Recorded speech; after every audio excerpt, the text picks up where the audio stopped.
falta de interesse pelo próximo.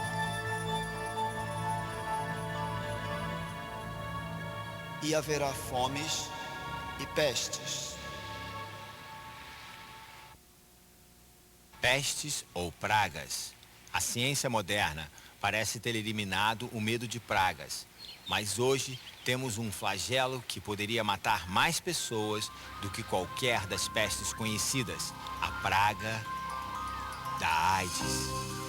O vírus HIV, causador da AIDS, já contaminou até esta data de 13 a 14 milhões de pessoas na Terra.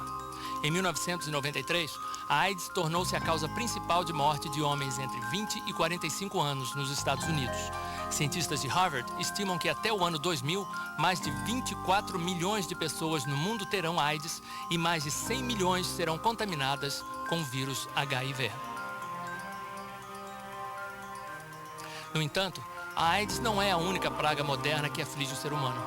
Algo praticamente desconhecido de nossos antepassados, hoje mais de 100 tipos de câncer matam mais de 5 milhões de pessoas todos os anos. Considera-se a diminuição da camada de ozônio, que bloqueia grande parte dos raios ultravioletas do Sol, a responsável pelo aumento dramático do melanoma, um câncer de pele fatal. A recessão mundial, resultado da pobreza e falta de moradia, devastou os sistemas de saúde de muitos países e enfermidades outrora consideradas extintas pela ciência moderna voltaram de forma alarmante.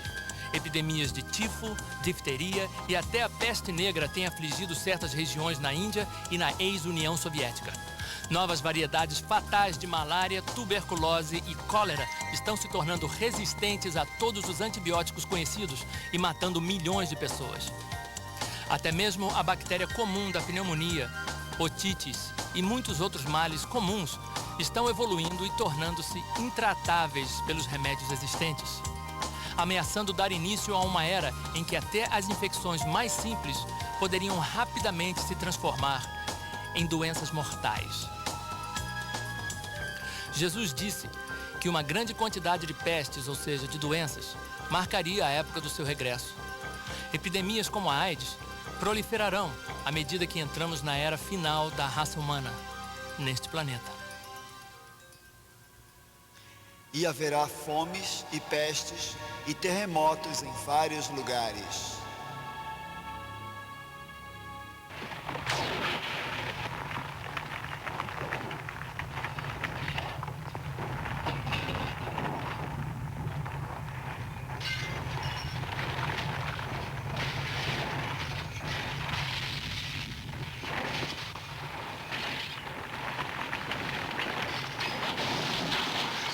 Em 27 de março de 1964, o Alasca é devastado por um terremoto medindo 8,4 na escala Richter.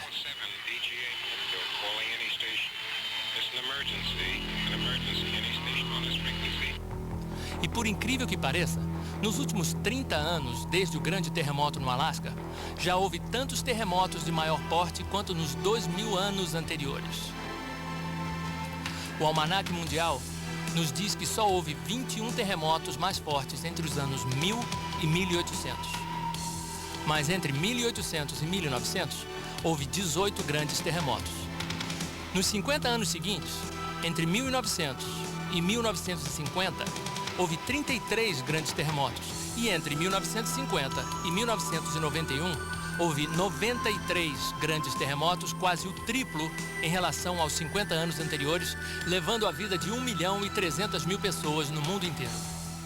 Este aumento dramático de terremotos severos levou muitos cientistas a predizerem que estamos entrando num novo período de grandes distúrbios sísmicos. A Bíblia também prediz claramente que os últimos dias serão dias de grande atividade sísmica, com a Terra oscilando como um bêbado, e as torres e as cidades ruindo. 17 de janeiro de 1994, um terremoto medindo 6,6 na escala Richter causa um prejuízo de 30 bilhões de dólares em Los Angeles. Sismólogos predizem que o Big One, que está para acontecer na Califórnia, poderia ser 50 vezes mais forte. 17 de janeiro de 1995, mais de 5.000 pessoas morrem e 26.000 ficam feridas no grande terremoto de Hanshin, no Japão. A cidade portuária de Kobe é arrasada, sua infraestrutura derrocada e mais de 300 mil pessoas ficam desabrigadas. Cientistas japoneses no Centro de Sismologia em Tsukuba prevêem que um terremoto muito mais forte, medindo 8 pontos na escala Richter, poderia atingir a região de Tóquio no futuro próximo. Quando ocorrerem os terremotos inevitáveis na Califórnia e em Tóquio, o número de mortes, a devastação e o impacto sobre a economia mundial serão inconcebíveis. Imagine um profeta antigo tendo uma visão das estradas modernas, com centenas de carros passando em alta velocidade, com os faróis acesos à noite. Como ele descreveria? Lembre-se que ele nunca tinha visto nem imaginado nada parecido com um automóvel. Bem, há 2.600 anos, o profeta Naum previu que nos últimos dias, antes de Jesus voltar, os carros andam furiosamente pelas ruas. Cruzam velozes as praças em todas as direções. Parecem tochas e correm como relâmpagos. Para ele, os automóveis correndo furiosamente pela noite devem ter parecido relâmpagos.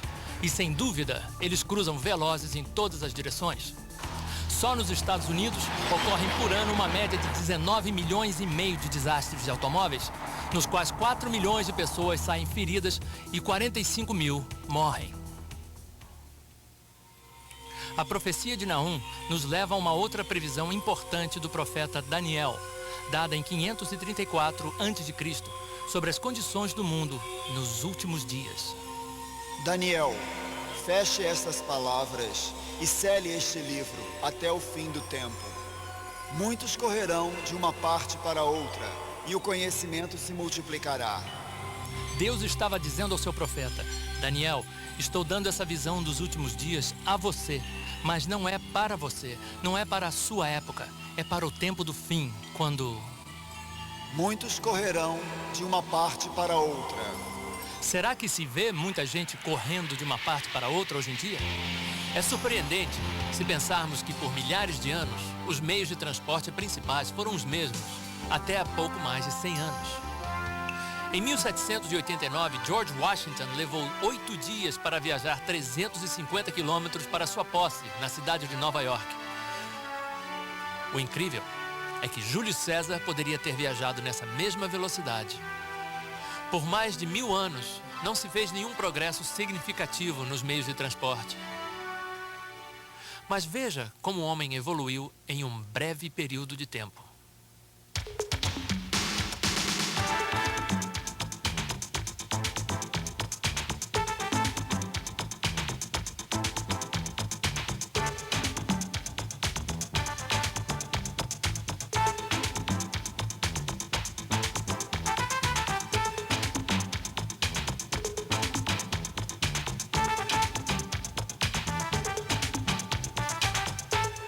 Agora o homem não só se locomove em velocidades vertiginosas, mas um jato pode dar a volta ao mundo em 24 horas e uma nave espacial em 80 minutos.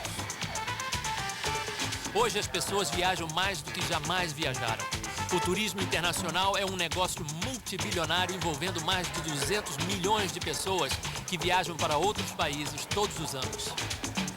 O dinheiro gasto em turismo no mundo todo chegou a mais de 3 trilhões de dólares só em 1992. E espera-se que o tráfego de turistas dobre nos próximos 10 anos. Muitos correrão de uma parte para outra, e o conhecimento se multiplicará. A ciência certamente se multiplicou incrivelmente nessa geração. Vários estudos têm mostrado que a totalidade do conhecimento humano é duplicada a cada 8 anos. 80% dos cientistas que já existiram estão vivos hoje. A cada minuto, eles acrescentam 2.000 páginas ao conhecimento científico do homem e levaria 5 anos para uma pessoa ler todo o material científico que produzem a cada 24 horas. São publicados aproximadamente 500 mil de livros por ano.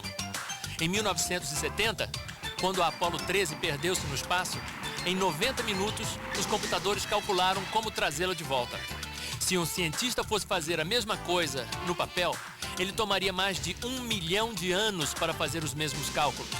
Mas desde 1970, a ciência da computação desenvolveu-se tão rápido que se a indústria automobilística tivesse se desenvolvido no mesmo ritmo, hoje você poderia comprar um Rolls Royce por $3 e poderia colocar 8 deles na cabeça de um alfinete. O bloco básico da ciência da computação, o transistor, foi inventado nos laboratórios Bell em 1948. Em 1994, um chip podia conter 3 milhões e 100 mil transistores, mais do que o dobro do modelo do ano anterior. Até o final desta década, o chip conterá mais de 1 bilhão de transistores. As máquinas hoje em dia são tão complicadas que só técnicos altamente especializados conseguem entendê-las. Mas será que todas essas incríveis descobertas científicas e avanços tecnológicos deixaram o homem mais feliz ou mais civilizado? Ao que parece, quanto mais parafernália e luxo o homem adquire, na tentativa de encontrar felicidade e satisfação, mais descontente e infeliz ele fica. No dia de hoje, o conhecimento sem dúvida aumentou.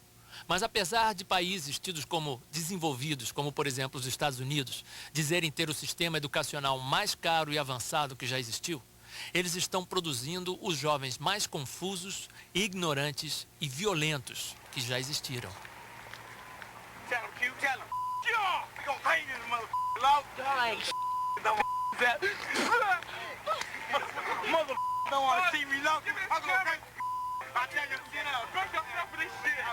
Também no capítulo 24 de Mateus, no versículo 37, Jesus profetizou que, como foi nos dias de Noé, assim também será nos dias que antecedem a sua volta.